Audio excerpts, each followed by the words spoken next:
Hello dreamers, welcome back to the Bohemian Sisters channel, a space where we weave tales as natural and free-spirited as the life we cherish. Tonight, we are curling up in the nook of something beautiful. We're talking about romance, but not the grand fleeting kind.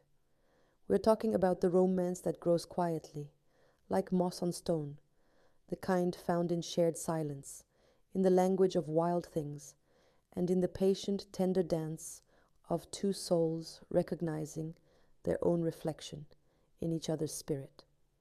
So, light a candle, dear one.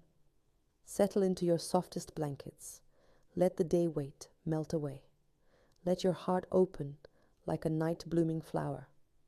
Tonight's story is called The Keeper of Wild Seeds and the Starlight Cartographer. It's a story for those who believe love is not a cage, but the widest, most liberating sky. The Keeper of Wild Seeds and the Starlight Cartographer.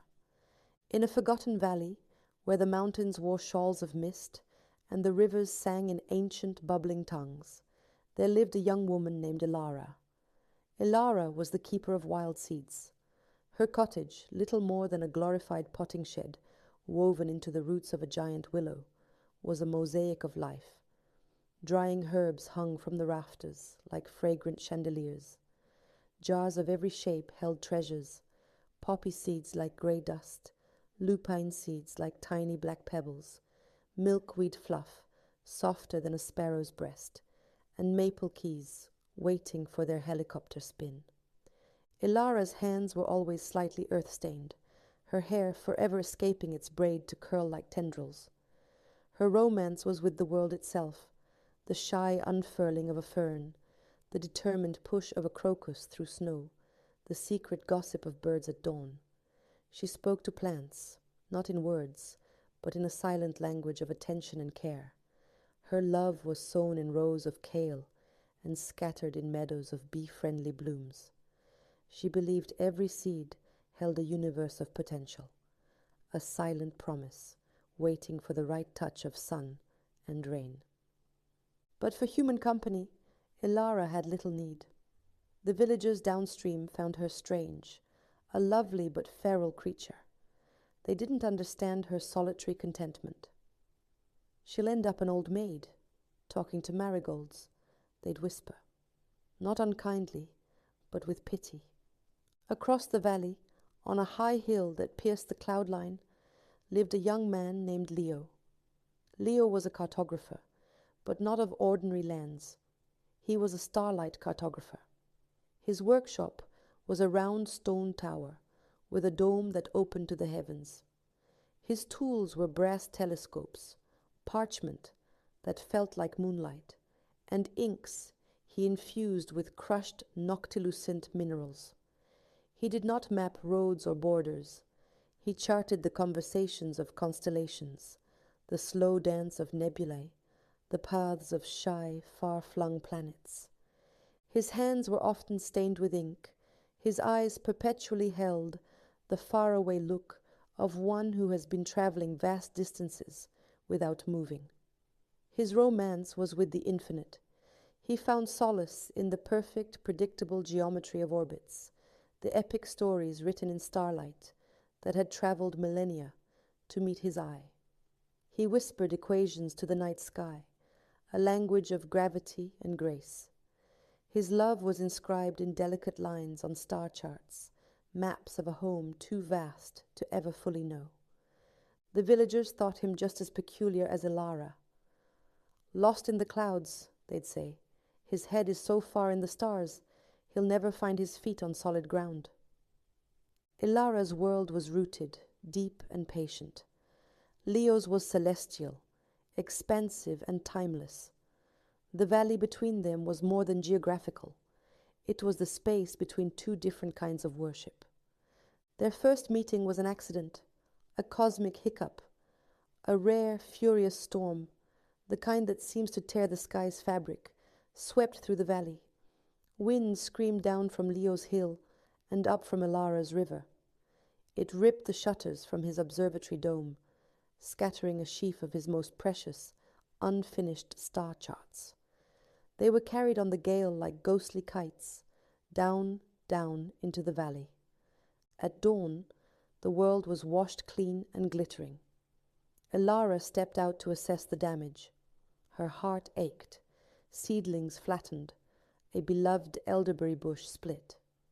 And then she saw them, tucked in the crook of her willow, caught in her bean trellis, floating in a rain barrel. Pieces of parchment. She carefully retrieved one. It was unlike anything she'd ever seen. Lines of shimmering silver connected points of burnished gold. Notes in a tight, elegant script spoke of Cassiopeia's lament and the void's gentle pull.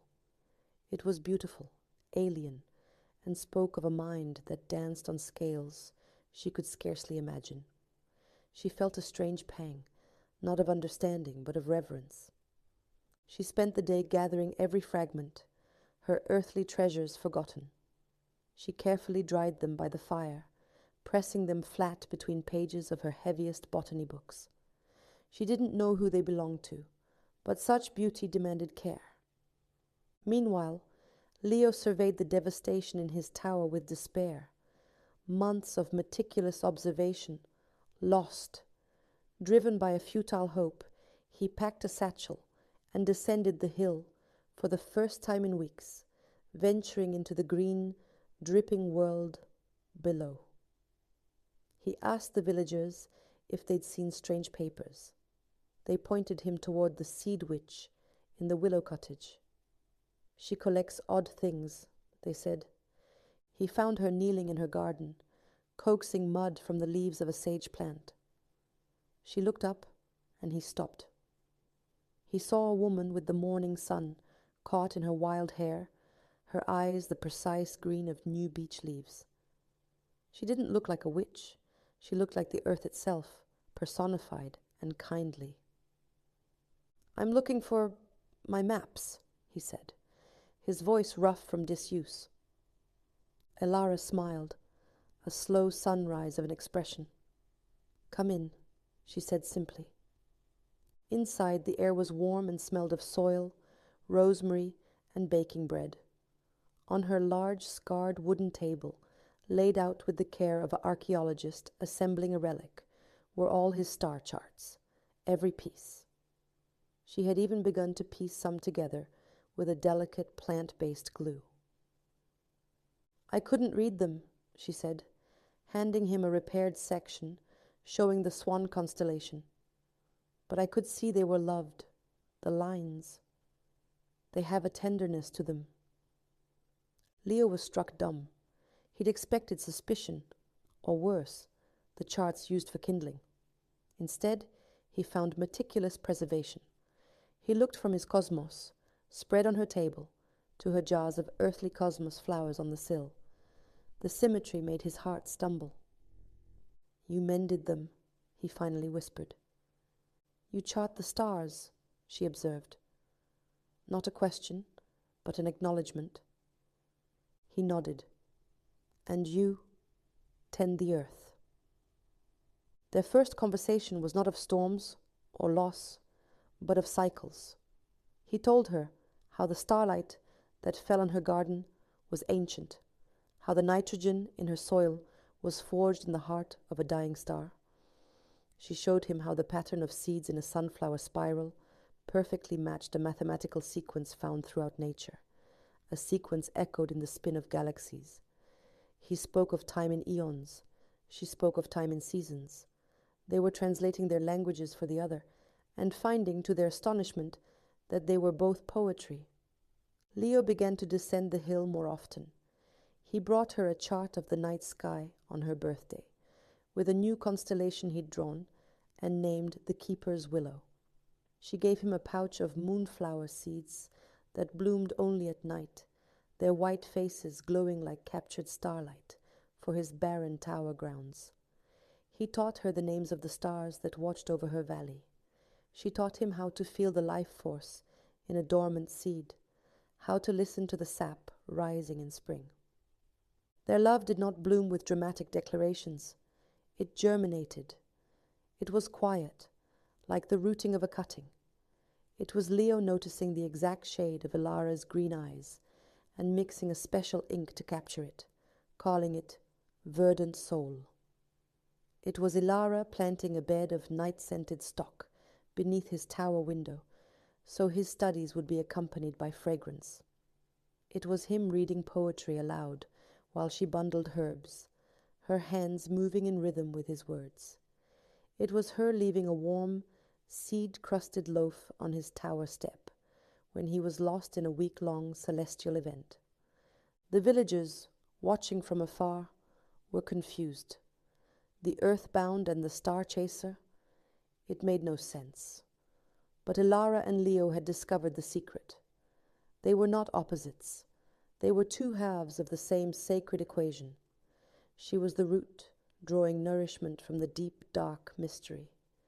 He was the reach, stretching toward the light, measuring the infinite. A seed cannot grow without both. One autumn evening, as the last of the light bled from the sky, and the first bold stars appeared, they stood together in her garden. The air was crisp with the scent of dying leaves and ripe apples. Leo took her earth-stained hand in his ink-stained one. "Elara," he said, his voice soft, "my maps are useless." She looked at him, startled. "What do you mean?" "I've charted nebulae and named unknown stars," he said, turning her hand over, tracing the lines of her palm. "But I was lost. I was mapping a home I couldn't feel. You." He looked from her face to the thriving, sleeping life around them. "You taught me that the universe isn't just out there. It's right here, in every seed that holds a forest, in every root that seeks the dark. My greatest discovery isn't a star. It's this. It's you. You are my true north, my fixed point in a turning sky." Tears, bright as morning dew, welled in Elara's eyes. She placed her free hand on his chest, over his heart. "And you, Leo, taught me that my garden doesn't end at the fence, that it's nourished by light that has crossed oceans of nothingness to reach us. You showed me that patience isn't just for waiting on sprouts, but for understanding slow, beautiful things, like the movement of planets and the growth of love. With you, my roots have sky." He didn't ask her to live in his tower. She didn't ask him to live in her cottage. They built something new, a greenhouse attached to the stone tower, where star maps could be viewed under a ceiling of hanging vines and ripening grapes, where telescope lenses could focus on a dewdrop on a spider web with the same wonder as on Saturn's rings. Their love was a bridge between microcosm and macrocosm, a daily testament that romance is found in the brave, tender act of learning another world's language and realizing it's been the song of your own heart all along. And on quiet nights, if you knew where to look, you could see two lights in the high valley, the soft golden glow of a cottage lamp and the silver beam of a telescope piercing the heavens, a tender dialogue between the grounded earth and the longing stars, forever in love. The end.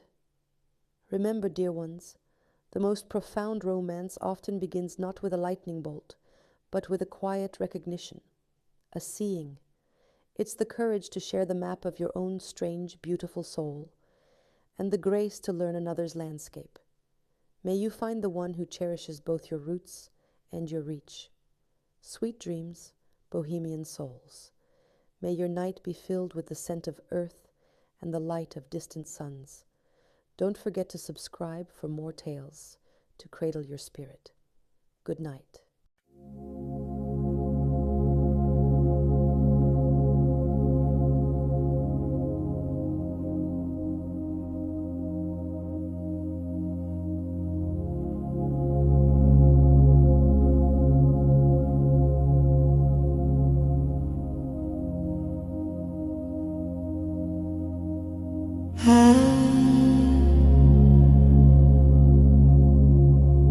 Mm-hmm.